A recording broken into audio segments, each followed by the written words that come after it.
Some astronauts will tell you that optimism got them to space, but Chris Hadfield will tell you that optimism in space will get you killed. He's the first Canadian to ever command the International Space Station, 5 months in orbit, leading an international crew in the most hostile environment humans have ever worked in. Before that, he was intercepting Soviet bombers in the Arctic, test flying experimental aircraft for the US Navy, and systematically preparing for a goal that didn't even exist when he started chasing it at age 9. And then he made one of the most epic pivots in human history.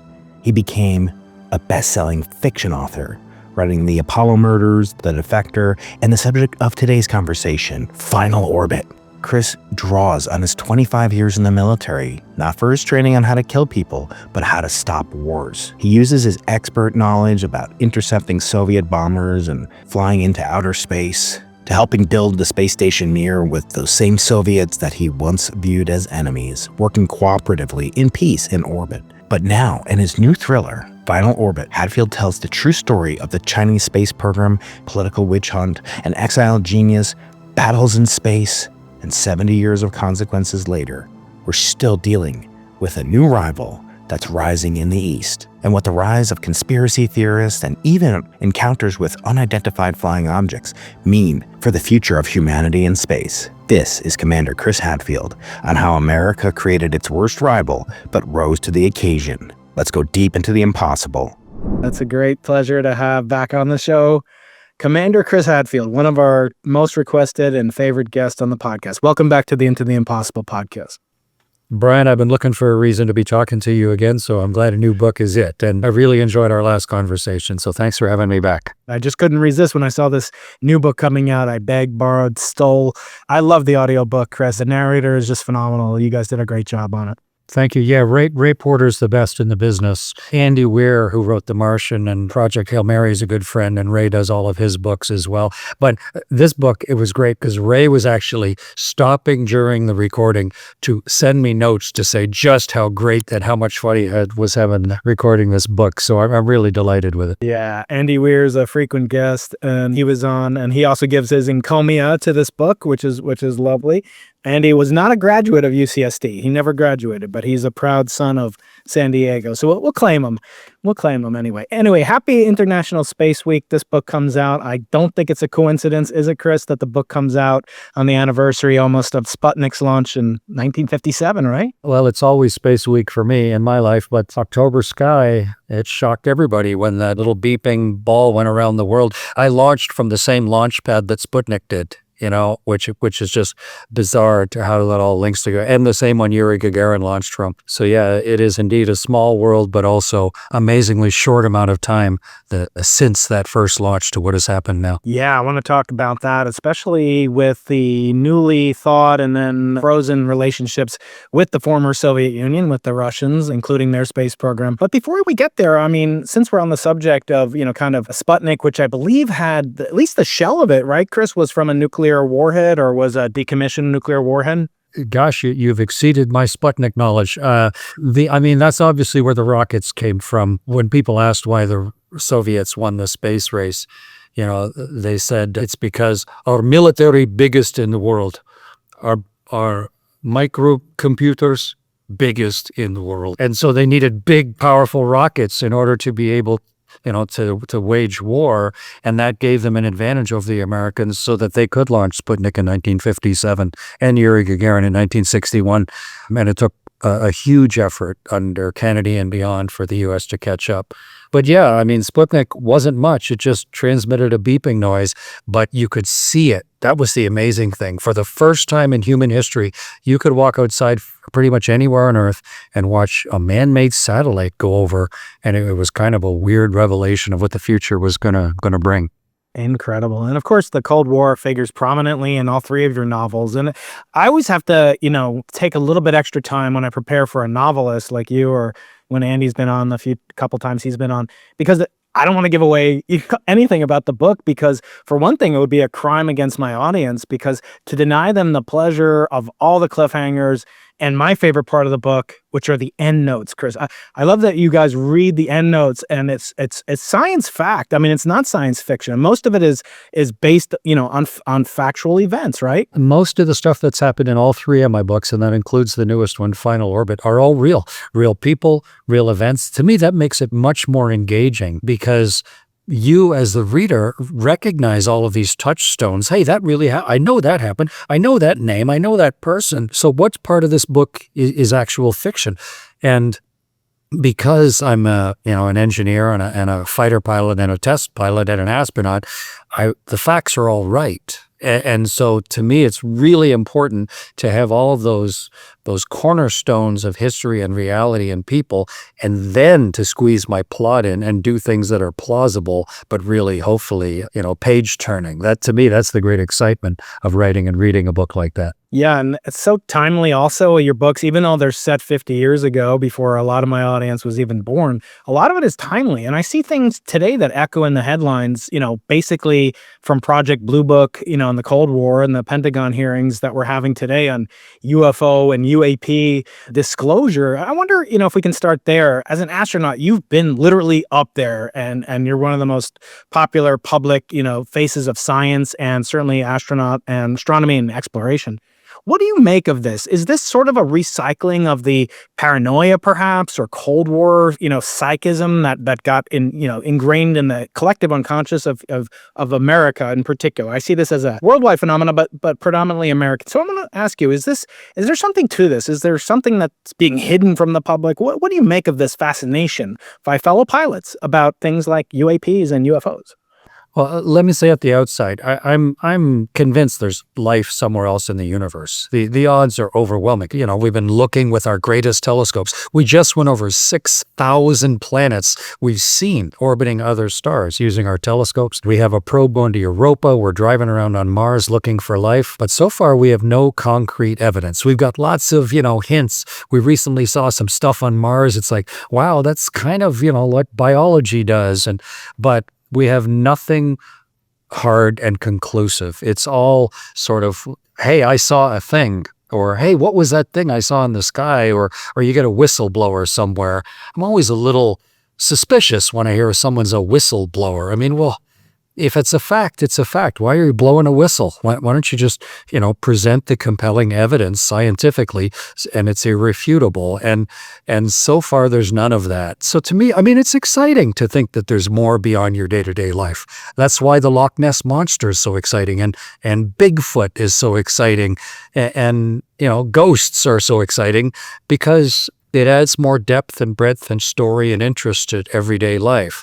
But until there's actual compelling evidence, I've lived in space for half a year. I know all the astronauts and cosmonauts. My dad was an airline pilot. My brothers are airline pilots. I flew in the Canadian Air Force, U.S. Air Force, U.S. Navy, and in NASA for my whole life. No one has ever seen anything conclusive. So it's great fun to think about. I'm sure there's life somewhere else in the universe, but I'm waiting for real hard evidence. That's funny because you've explored the outer environs of our world, but you're known for building worlds in these three magnificent novels. I wonder, as I read it, I was a kid in the early 1970s, but I grew up in the 80s, and certainly the specter of the Soviet Union and now China, or later China, loomed large. And I wonder if the lack of their claims about UFO sightings and so forth in Russia nowadays, or in China, is that perhaps a byproduct of the secrecy that you really detail in this book, these missions that were just phenomenal and against all odds?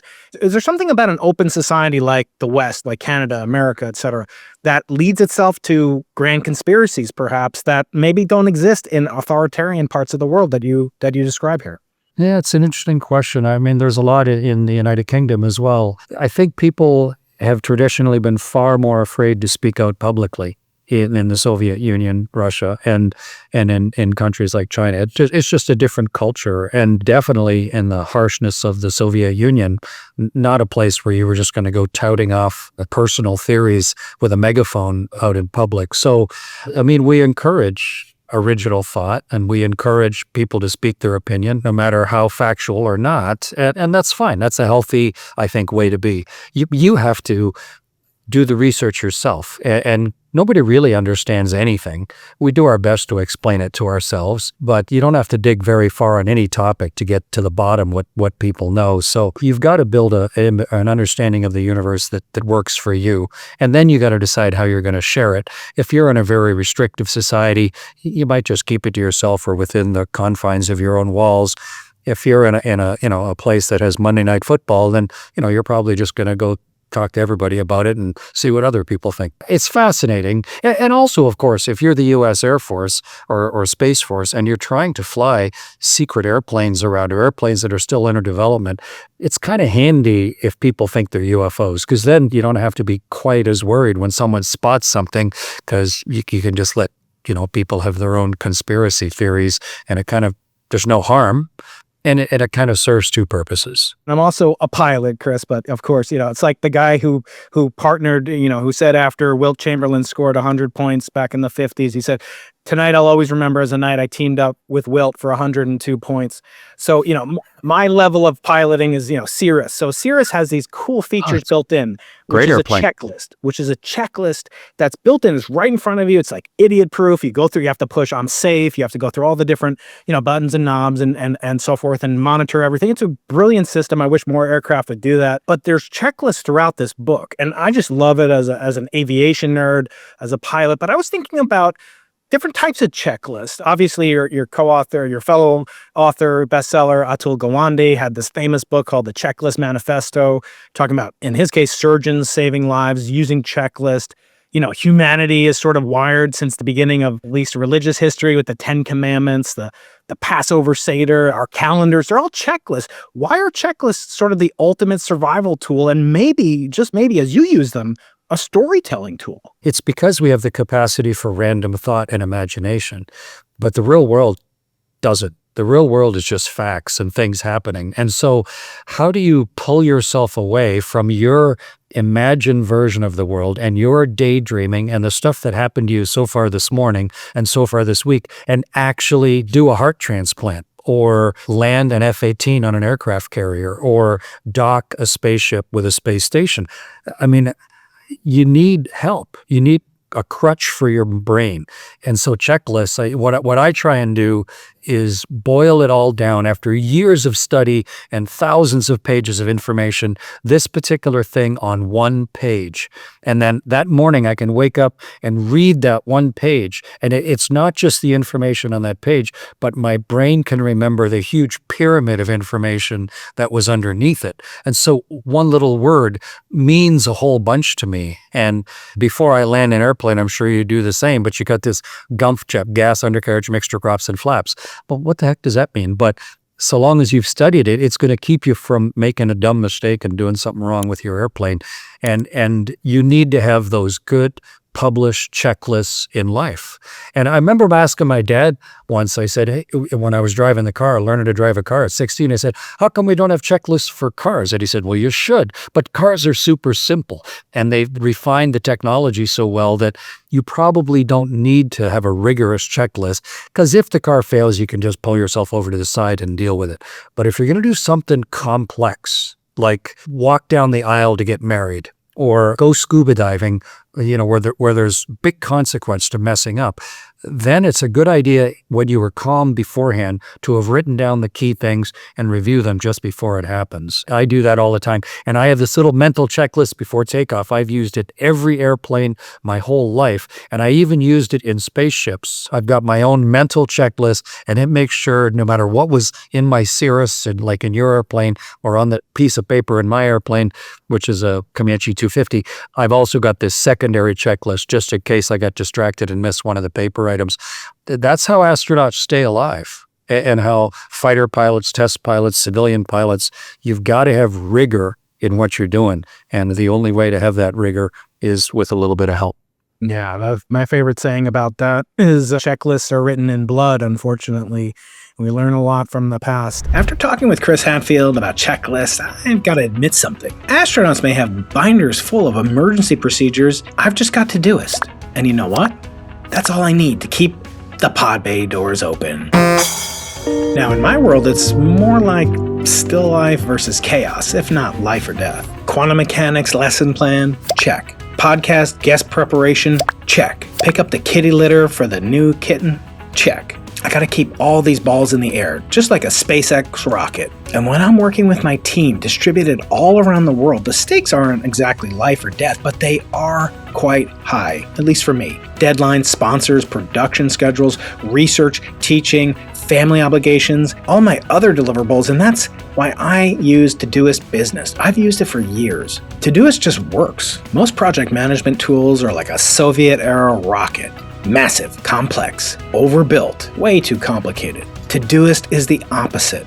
Lightweight, flexible, but powerful. Projects stay clean and sleek. Assignments are clear. Teammates know what to do. Onboarding is a breeze, and context stays right where you need it. So whether you're managing a podcast calendar, a marketing campaign, a teaching schedule, an engineering sprint, or hardest of all, a Pee Wee soccer league, Todoist is the modern checklist miracle you've been waiting for. Medical? Check. Communications? Check. Productivity? Check.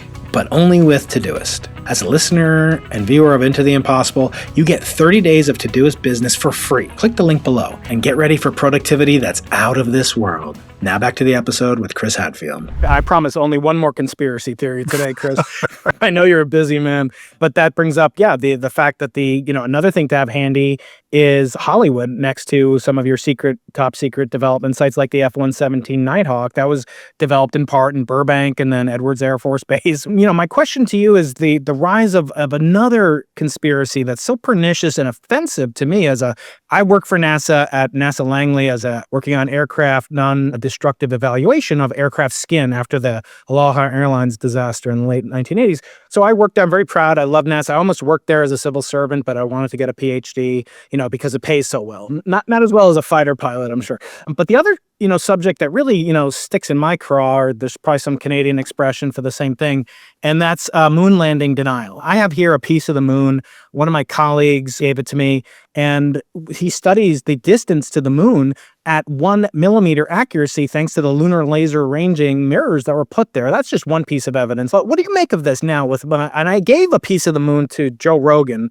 and he's had on some of the greatest conspiracy theorists of all time. And he's sort of openly bragging that the moon landing probably didn't happen because of the Hollywood connection with Stanley Kubrick and et cetera, et cetera. What do you make of this fascination with the fact that, apparently the claim that we never went to the moon, which should be, for these patriotic Americans, it should be the best example of American exceptionalism, and yet they want to tear it down. Why do you suppose that is?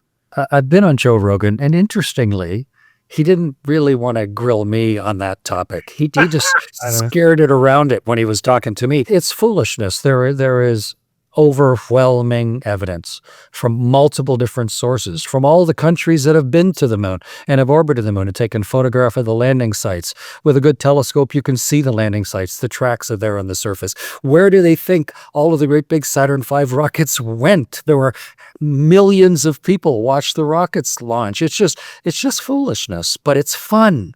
And it's exciting, and everybody wants to be in on a secret. It's just, it's like high school. You want to be in the in crowd that knows the secret thing. And it saves you from actually doing any work. It's just mentally lazy. I don't actually have to dig into the details. I can just make stuff up or just go tell people what I believe. Belief is the easiest thing ever. If you want to understand something, that's hard work. And most people, it's much more tempting just to believe stuff because it's easier. And I don't mind at all. A bunch of my neighbors walked on the moon and risked their lives to fly those rocket ships. The crew of Apollo-13 barely made it back. I got a note from Gene Kranz this week, who loves the new book, by the way. But Gene was so heavily involved in saving those guys' lives on Apollo-13. And, I got Gene Cernan's Corvette was in my garage for a couple of years when he was selling it. And, I knew all those guys. And so to have someone come along now and pretend it didn't happen, it's not only stupid on their part and intellectually lazy, it's also insulting to all the people that worked on it and the people, the 12 guys that walked to the moon, the 24 that went to the moon, that risked their lives. So if you want to be part of the people that are intellectually lazy and insulting to actual achievement, go ahead. But I think it's kind of a sad corner to be in life. Yeah, I mean, one of the things I most respect about you is that you're such a prominent, public, and proud face of scientific communication. And I have a saying that, I think it's a moral obligation for scientists, astronauts, et cetera, to do something for the public. It doesn't have to be a YouTube channel or a book, but to do something to spread the love and passion and curiosity of true science, or else we risk this proliferation of anti-science misinformation. I find it deeply offensive when this comes up. The Van Allen belts, you couldn't, the reason we haven't gone back to the moon, Chris, I don't know if you didn't know this, but is because the Van Allen belts are 30,000 Kelvin, and that will melt the aluminum capsule. So that's why we haven't gone back. Don't repeat foolishness. I mean, how do the Earth gets hit by 40 tons of rock every day.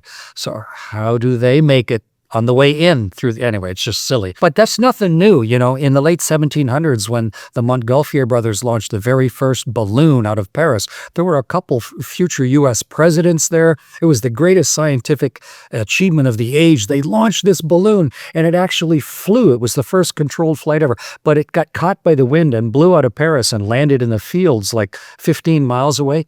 And the peasants out there saw this thing descending from the sky and attacked it with pitchforks and tore it up because they thought it was some alien coming or some weird, inexplicable beast. So the people that are pushing the edges of human understanding and refining science and giving us the quality of life that we all count on, there's always going to be the folks with pitchforks. That's just how life is. So I don't worry about it. I just try and be on the side of folks that are working hard to make the most of everything that I can. It's why I help run a big international technology incubator, why I write fiction and nonfiction, trying to use what I can and what I have to help improve the quality of life for people.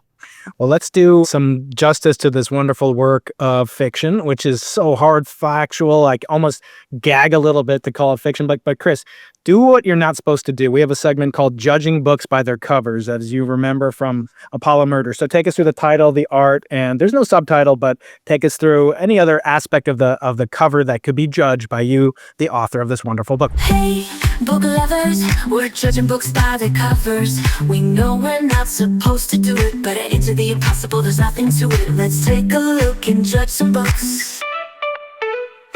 So the book, if you look really closely, it has a spaceship approaching to dock. And the mechanism on the front is like the androgynous peripheral docking system. It's the same system that I used to dock with Space Station Mir on my first flight. But this was the first use of it. It was designed so that the United States and the Soviet Union could dock together.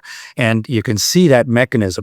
And then you can see that the sun is right on the horizon behind it. So it's sunrise or a sunset. And we chose black on red because it's a thriller and because it's life and death. And big, bold font where it's fading away a little bit into the blackness. The light in orbit is bizarrely harsh. We're used to the atmosphere blending the light. So the light comes from all directions when you're outside.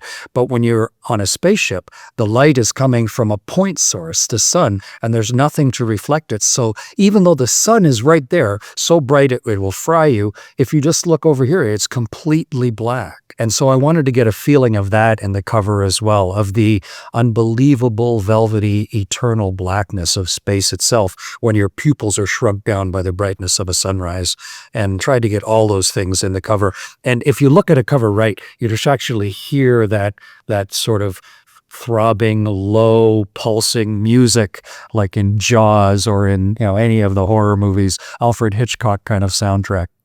It is magnificent. And I wonder if there's sort of a subtle callback in what you just said to what Edgar Mitchell, your fellow astronaut, called the overview effect, or he wants to take the politicians up there by the scruff of their neck. I often thought that, with the advent of Blue Origin and SpaceX maybe, that you'd be able to do that more than, just John Glenn and maybe a couple other politician astronauts. What do you make of do you get inured to the beauty, to that incredible, because he was only in space for 2 weeks, less than 10 days or something like that. You were there for a half a year. Do you get inured to it? Does it become commonplace and you kind of just doesn't have the same thrill? Or does it always have that magnificence that he spoke about? I've been around the world 2,650 times, and you might think I'd get sort of blasé about it, but you get better and better at looking at the world. And every time I came around the world, it's as if like it was saying, hey, you thought that last orbit was good. Wait till you see this time. And you spot stuff and you see stuff and you catch the sun glint a different way, or you could actually tell which ocean you're over. You get to know them because they have different water temperatures and different air patterns. So you go, oh yeah, South Atlantic. Oh, look. Yeah, you can see that's, towards the Antarctica or whatever.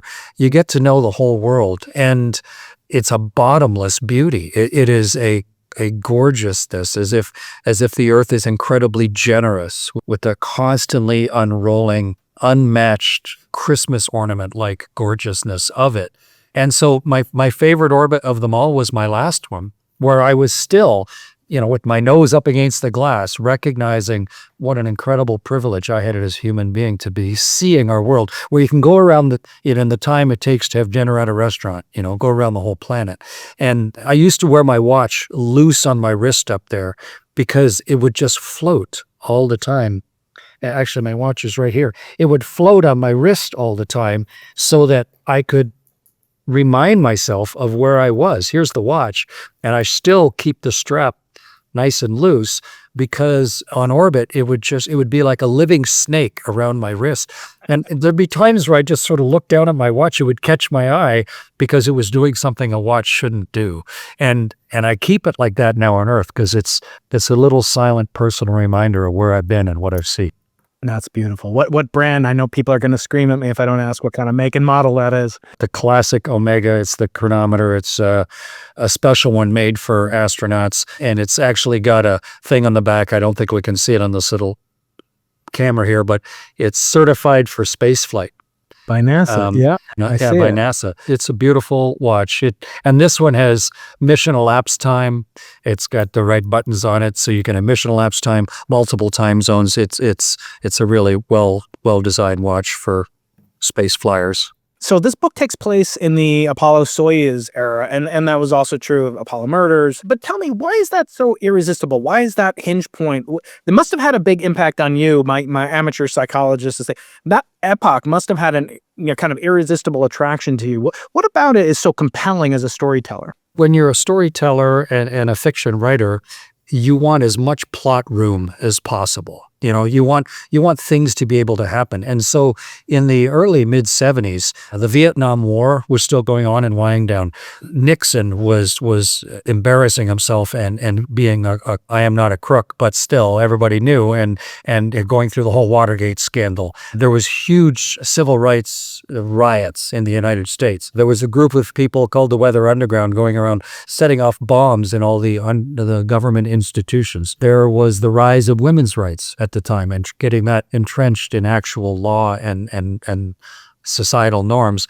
And the Apollo program was sort of winding down. It was the end of the big space race, and the Cold War was going on, where all these nuclear missiles were pointed at each other and just counting on détente to hold it all together. And the Yom Kippur War started, in Israel. So all of that stuff was actually happening. President Ford, the successor to Nixon, he had two women try and shoot him in the summer of 1975. One of them, she pulled the trigger and she'd muffed it. And the first one actually pulled the trigger and missed him by 4 inches. So it's a wonderful time in history when you're a thriller fiction author, because all that stuff was real. All of it was happening. And then I could weave my story and use those things as fodder in order to push what just might have happened if things had just turned out slightly different. Do you feel like the Apollo-Soyuz collaboration was a success? It seems like tensions with the Russians, the former Soviet Union, are kind of as worse as they've ever been. Do you think in the ultimate analysis, 200 years from now, when, as Zhou Enlai said, it's too soon to tell what happened if the French Revolution was a good thing or not. Do you think at a couple hundred, we'll look back on Apollo-Soyuz and say it mattered? Yeah, it did matter. It was really big at the time. We needed a good example. The Cuban Missile Crisis was probably as stressed as things got. We needed some good examples that people could look up to. Sort of like what's going on in Ukraine right now. It's horrific, and loss of life and war and pointlessness of it and greed and all of the worst of human behaviors. But at the same time, there's a big international consortium that recognized that Chernobyl was leaking a lot of radiation, and in Ukraine went in and cooperatively, using their own money, not really, nobody did this for profit, they recapped the Chernobyl site so that the radiation would be properly contained and help people stay healthy for decades to come. So there's horrific stuff happening, but there's always great stuff happening. And does it matter to Chu En-lai or in the big stroke of history? I think it really does. Human behavior is what history is. And if you only want to focus on the negative stuff, that's fine. But I think it's equally important to notice there's magnificent things happening. And I used to be a combat fighter pilot in the Cold War, intercepting Soviet bombers that were practicing cruise missile launches on North America. That's what I did for a living. Racing out in the dark of night, had to be airborne in 12 minutes, from sound to sleep, airborne in an F-18 with radar-seeking, heat-seeking missiles and bullets in the nose to go intercept a bear off the coast of North America. And yet, 8 years later, I was helping to build Space Station Mir and working cooperatively. Same people, just a little different pendulum swinging of leadership. And so when the pendulum is off to one side, it's really good to find examples to remind ourselves that the pendulum can swing the other way, and we're all just people, and there are reasons to cooperate. And so Apollo-Soyuz wasn't perfect, and it didn't solve all the world's problems, but it sure provided hope and a good example to an entire generation of people. I want to ask you if there's a modern parallel with, say, the Chinese space program that you might envision taking place. But before I get there, I want to go back to the original, Cold War that is discussed in this book. And of course, the most complicated figure in my mind, psychologically and otherwise, is Wernehr von Braun. And, through Operation Paperclip, he and hundreds of German scientists came over after World War II. Undoubtedly, many of them were Nazis. And on the other hand, he gave us the Saturn V, Apollo, and dreams of Mars. And so I wonder, with the cancellation here, I don't know if you know that, but Lindbergh's name has been taken off the San Diego airport, which I'm a Jew, and I'm against that. I think he was a complicated person. But what do you make of Wernehr von Braun with, 80 years almost since his legacy first cast that long shadow over your career and many other thousands of others? What do you make of von Braun before we get to the Chinese version? When I was the commander of the International Space Station, it was built by Germany, Japan, England, Canada, United States, a whole bunch of countries that within the lifetime of my parents waged the wicked, bloody war against each other, where we killed, I don't know what the total number was between First and Second War, 70 million of ourselves, because we couldn't find any other way to reconcile our different beliefs and our fears and our greed. And so that same group of people can either kill each other wantonly, or they can start to explore the rest of the universe peacefully together. And I wasn't up on the space station, angry at old history. I'm willing to accept the fact that bad things have happened in the past. I mean, that's just the way it is. One of the things that Jane Goodall discovered when she was, there in the middle of Africa watching the chimpanzees was that they wage war on each other. They commit genocide. She was aghast to witness that, but it's a reality. And they're our closest related animals, in the animal kingdom. And so it's in our nature to do horrific things. But we also have the ability to recognize that time moves on. And if you don't forgive and forget, then you'll never be able to progress. And so what do you do with a tremendous new, undeniable technological capability? What you do is you try not to squander it. Every technology is dual use for peace purposes and for war purposes, for good and for harm.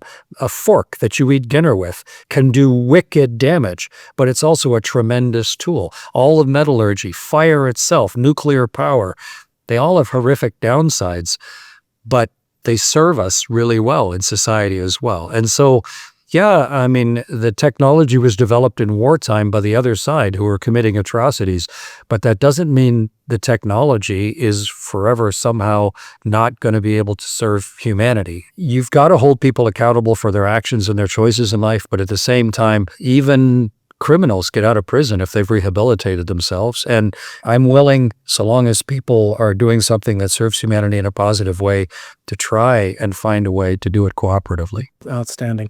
So another figure that, I don't recall, I spent 3 years as a postdoc at Caltech where part of the story takes place. And there's a character there who worked with von Karman himself, whose name is Hien Hu Shen. I wonder if you could talk about, not him, again, it's so hard to, I hope you give me some credit, Chris. It's so hard to do these interviews about fictional books. I don't want to give anything away. I want everybody to buy the audio and it's the hardcover. Because he's an amazing character and he's worth talking about. And he's really central in Final Orbit. I wonder if you could talk about what I see, and maybe I'm being a little bit too, Cassandra wannabe or et cetera, but he was exiled by the McCarthy program, by basically Senator McCarthy. And yet he then took, his giant brain and massive experience and went on to found China's rocket program and became known as the father of Chinese rocketry. Ironically, as you point out, there was a father 1,000 years before him or 800 years before him who did quite a bit of good that you portray so beautifully. But I'm going to ask you a different question. What happens, in your opinion, when a country, I won't say which one, but banishes some of its brightest minds? How much of today's geopolitics can potentially result in an awful outcome because of one single act, maybe one single person caught up in this McCarthy-esque, kind of affair? What do you make of it coming, being a Canadian and but also spending so much of your time in the U.S.? And what do you think of what's going on with our scientific and future space exploration desires? It's a really useful study in Final Orbit to see what happened to that character. And he's a real person, and it's just sort of a little parable, but a real one for what is going on right now. And that is tremendous educational institutions in the United States. And, tremendous opportunity, both in regulation and in finance and in sort of societal attitude and culture to get amazing things done. That man came to MIT, one of the brightest guys in China, studied at MIT, went out and got his PhD between MIT and Caltech. And then at Caltech, he was one of the original rocket boys who was heading up the valley. Well, they started actually in one of the buildings on campus. And then when they blew up the basement of it, they said, no, go up in the valley where you can't do any damage, and part of the Jet Propulsion Laboratory. That same guy, he was a professor at Caltech. He was one of the people who went over to Germany with von Karman to choose which of the scientists they would bring back in Operation Paperclip to bring rocket technology back to the United States, because there were so many great advances over there. He had 2 children born in the United States. He and his wife had applied for American citizenship, and then in comes a glory-seeking, short-term loudmouth of a politician who has no sense of history, but is looking for a way to make a name for himself. And he just starts calling everybody a communist. Big commie scares and red scares, and that as soon as you call someone a name, then it's really easy to repeat, and it casts doubt on someone, even when there's been no proof. McCarthyism is that personified. It's an embarrassing and self-destructive period in American history, and there's a lot to learn from it. And under McCarthyism, this guy who was working hard, hugely respected, hugely accomplished, to really contribute to the United States for the rest of his life, was put under house arrest, and eventually, after several years, sent back to China, where, as you say, he was the father of the entire Chinese space program and of their nuclear program. Just one guy. And when I say the West, the United States, in its hubris, in its self-importance, made a stupid decision to do that. And that's why when I, dug into all of that, I thought it was, in 1975, it was a really important piece because of what it led to in the Chinese programs and what it might have led to as are the things that happen in Final Orbit. So the other character, another character that takes place is the fictional story of the, kind of first Chinese astronaut. What did you learn about, kind of their hopes and dreams and the kind of the Chinese psyche? I found it very fascinating how you play off kind of the American psyche and our all the accoutrements thereof with the Chinese culture, which is different from the Soviet culture. How did you come to construct that, and how did you balance building an empathy empathy with someone who turns out to be sort of a rival. I don't want to give too much away, but talk about how do you work on that as an author? How do you balance empathy with rivalry? When you read the books, you'll see that every single person does things for the reasons that are personal to them. These are what those people would do. And when you say someone's a Soviet, it's not some sort of single-minded monolith. It's just a bunch of people. Some people are very nuanced, and some people just take it straight black and white, and it's everything in between. And so people are true to themselves. And every one of my characters in the books, they were raised in a certain culture. They have a certain set of societal norms, beliefs, objectives. They may or may not be aligned with the political system that they were raised under, or they might have, voices in their heads, like in the Apollo murders, the kid who was raised under horrific circumstances, and it really caused him problems as an adult. I want every one of my characters to be completely true to themselves. Nobody's a stereotype. Everybody's just doing what they would do next. And in Final Orbit, all of the characters are that way. For the American astronauts, I got to know them, Tom Stafford and Deke Slayton and Gene Kranz, the ground controller, Bob Crippen, who's in the book, and actually Alexei Leonov, the first spacewalker, longtime friend. And so I could really have a good shot of writing those guys the way that they were and the way that they would react to things. And so I just put myself into the mind of what it was like, because China had an astronaut recruitment in the late 60s. They set up a full biomedical institute. They built communications relay ships. They sent up reusable spaceships that came back and landed. They were moving well along, and so it provided all of the room that I needed. And the character that is in Final Orbit, Fang, that was their leading cosmonaut or astronaut candidate. So all of that is real, and to me that makes it really interesting and a lot of fun and very plausible. And then it's just a matter of what would that character do? What would his motivations be? How would he deal with things going wrong? And what would his definition of success be? And then write him accordingly. Do you see any echoes of 1975 in today's China-U.S. relationships, our rivalry? Are we entering a new Cold War in space? And if so, what lessons should policymakers, scientists, and explorers and young readers take from Final Orbit? We are, by nature, abrasive and combative and selfish species. But the reason we have society is to allow for that, but still allow for the goodness of our nature and our ability to create art and to develop science that allows people to live long, healthy lives and to understand as best we can the very nature of everything in the universe. None of those are going to happen if we just at our most bestial of behaviors. But those behaviors are always there. And when they get to the national scale, then we could have a wicked outbreak of war like's going on in Israel right now or what's going on in Ukraine right now. But they're not permanent. And there are long periods of peace. And even when we get to the level of world violent war, like World War I or World War II, or a Cold War, which is, just always on the hairy edge of that, there are still the opportunities for hope and for good human behavior. And right now, the rising antagonism and sort of competitive fear between what China's doing and what the United States is doing and what the rest of the world is doing, it's quite alarming, and it's a lot of reasons for people to continue to escalate in the badness of their behaviors. But history will show that the pendulum will swing. And what we need to do, just like we've done for 300,000 years, is somehow keep holding it together. Allow for the imperfection of humanity. Build systems that can protect us. Build systems that can handle the worst outbreaks of people doing what we know overall we shouldn't be doing. I mean, I served in the military for 25 years. It wasn't to go kill people.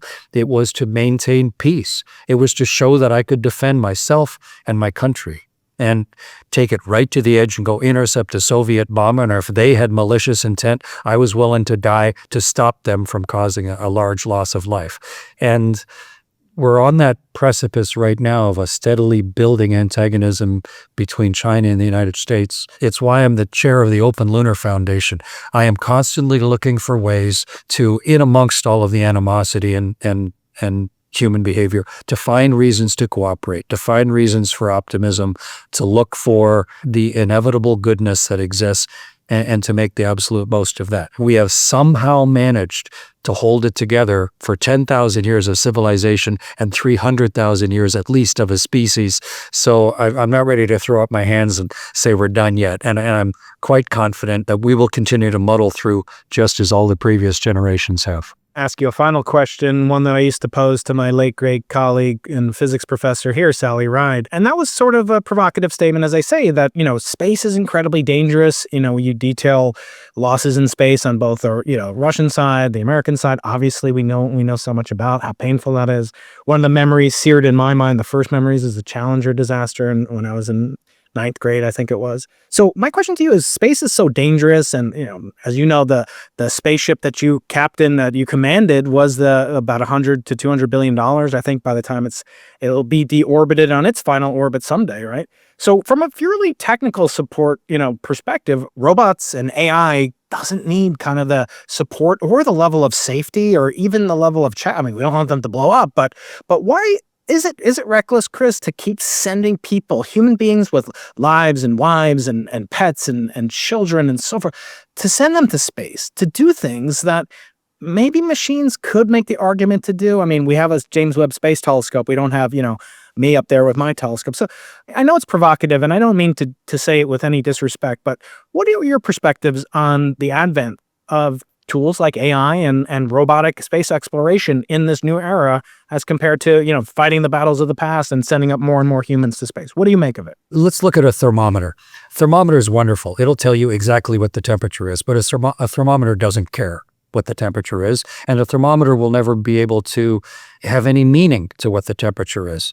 All robots, all tools are just complex thermometers. They will really accurately relate back to us in some way facts and information, so that then we can do something meaningful with it. And I'm all for minimizing risk to human life.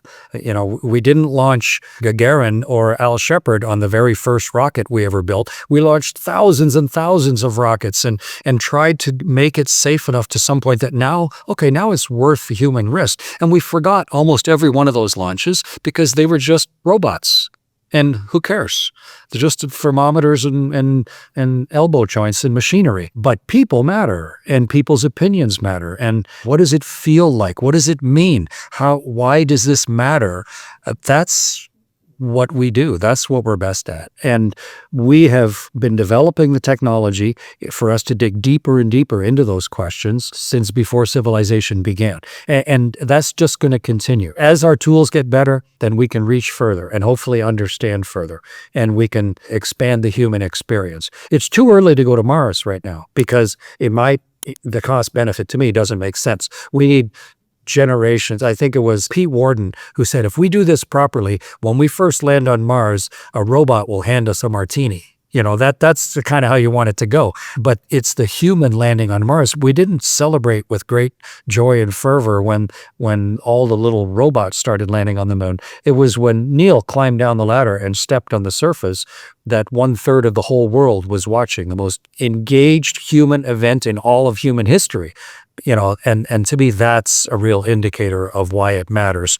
We don't want to wantonly risk human life, but it is human life and perception and understanding that is the reason I write books. It's the reason, millions of people read my books, and it's the reason that we do everything. And so, yeah, I'm all for good tools and good help, but I'm also all for hearing what other people think and what other people feel, and how does this fit into history itself. Beautifully said. I mean, the thing that comes about so resonantly in this book is the power of human agency. I mean, there's not one single scene where a robot really could have handled the different, kind of failings and foibles that the characters get into. Again, I can't give away anything. I love this book. I love all your writing. Chris, thank you so much for not only, for what you've written, but for what you've done. You're really a true hero. I told my oldest son today on the way to school, I was talking to a guy named Chris Hadfield. what do you mean a guy named Chris Hadfield? Like, you better be on top of your game, Dad. And he had made me this model. He 3D printed me this. Oh, let me see that model. Your son made that model? This is a clay that's model of cool. I think it's the Orion, the future Orion spacecraft, which Yeah, might have. that one's launching on February 5th with four of my friends up in the front. Yeah. And Jessica Meyer, who's a graduate of UCSD, a good friend of mine. I interviewed her from the ISS about 4 or 5 years ago when I started the podcast. She might be the first woman on the moon. I don't know. Maybe I'm hoping that she will be. Chris Hadfield, thank you so much for everything you've done, but most especially for the way that you communicate true science and the incredible wonder of the cosmos, which is science fact. And I just think we need more communicators like you. So thank you so much, Chris. Dr. Keating, thank you very much for making time. I appreciate it, Brian, and I look forward to speaking to you again in the future. And keep on communicating. You do it so well. And to everybody who reads Final Orbit, you're going to love it. This is a good book. It's a lot of fun. I'm going back. I'm re-listening to Defector and Apollo Murders. It's so good. Thank you, Chris. Be well. Good night. Chris Hadfield makes a powerful case that we could be viewed as our own worst enemy, but there's still hope for humanity in space. Perhaps we can wage peace. But if you love this video, I know you're going to love our first conversation on the Into the Impossible podcast, where you discussed his thrilling first book, The Apollo Murders. Click here for that, and don't forget to like, comment, and subscribe for more.